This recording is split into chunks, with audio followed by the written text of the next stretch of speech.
Lovecraft had a sort of fake pen name when he was a kid. He really loved the 1001 Arabian Nights, and so he had a dream of a guy named Abdul al-Hazred, and al-Hazred became the writer of this Necronomicon text.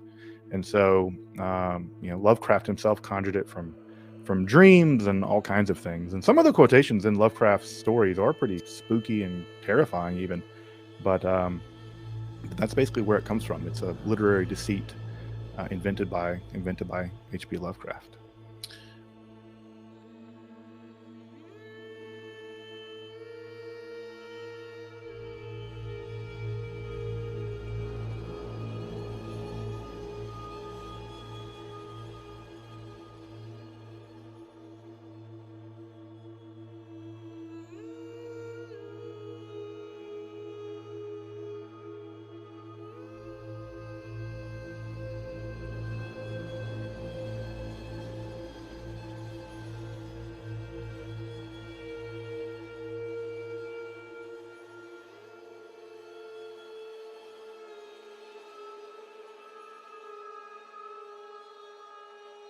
Lovecraft had a sort of fake pen name when he was a kid. He really loved the 1001 Arabian Nights, and so he had a dream of a guy named Abdul al-Hazred, and al-Hazred became the writer of this Necronomicon text. And so Lovecraft himself conjured it from dreams and all kinds of things. And some of the quotations in Lovecraft's stories are pretty spooky and terrifying even, but that's basically where it comes from. It's a literary deceit invented by H.P. Lovecraft. Yeah. So, I mean, why don't you give us a little intro about this thing, a little basic rundown of what it is, what it came from. Is it based on anything? Actually, let me start with this. I just thought of something. I put out a post a couple weeks ago because I was starting to read through this for the first time. Well, not the first time, but to actually read it for the first time, not just like flip through it like I did before. I was actually reading it through, really reading it. And I'm like, okay, who's this mad Arab character?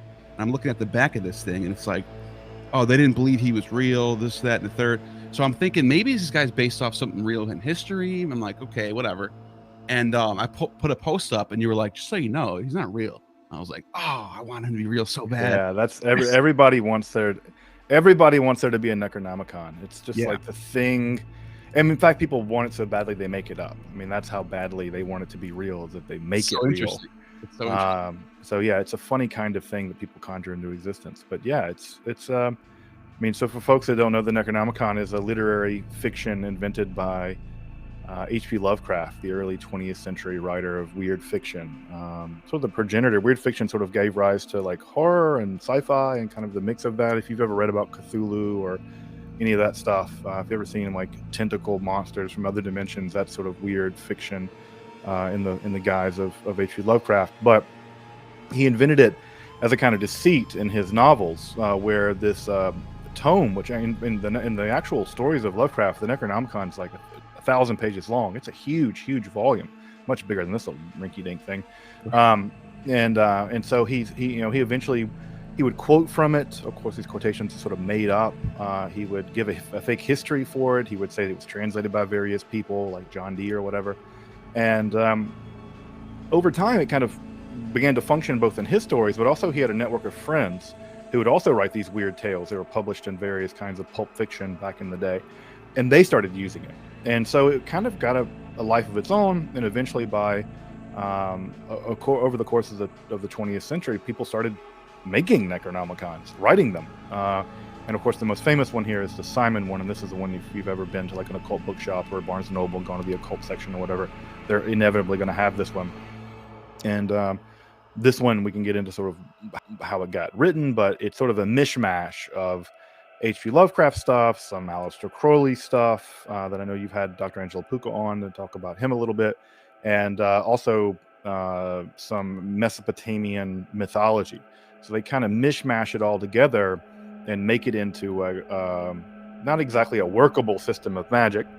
In fact, it was intentionally designed not to be workable, actually, which is kind of interesting, but as a kind of booby trap, even magical booby trap. But for whatever reason, it's captured people's imagination since it was published in the 70s, and through the 80s and 90s, it was sort of if you wanted to be the edgy kid at high school, whatever, you got you a copy of the Necronomicon.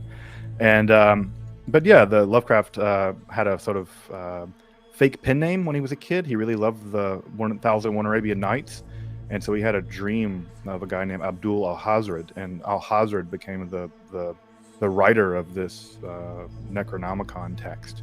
And so Lovecraft himself conjured it from dreams and all kinds of things. And some of the quotations in Lovecraft's stories are pretty spooky and terrifying even, but that's basically where it comes from. It's a literary deceit invented by H.P. Lovecraft.